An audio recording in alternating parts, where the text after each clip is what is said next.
এর কথা শেষ হবার সাথে সাথেই একজন সেবক সেখানে পৌঁছে তাদেরকে সংবাদ দিলেন যে এইমাত্র যশোদা দেবী পূর্ণমাসী সহ নন্দ মহারাজ গরুর গাড়িতে এসে দ্বারকা এসে পৌঁছেছেন। তো রুক্মিণী দেবী যখন প্রার্থনা করছেন ভগবান শ্রীকৃষ্ণের চরণে যে আপনি আমাকে অনুমতি দিন, আমি অপরাধ করেছি, তো আপনি আমাকে অনুমতি দিন, আমি একটু আপনার পিতামাতার সেবা পূজা করতে চাই।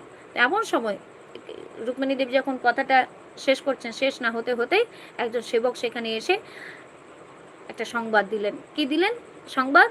না, যশোদা দেবী পূর্ণমাসী নন্দ মহারাজ গরুর গাড়ি করে সেই দ্বারকায় এসেছেন। ঠিক সেই মুহূর্তে তারা দ্বারকার প্রধান রাজপথ ধরে নেমে আসছেন। অবশ্যই সংবাদ কৃষ্ণের কর্ণে মধুর সঙ্গীতের মতো ধ্বনিত হলো।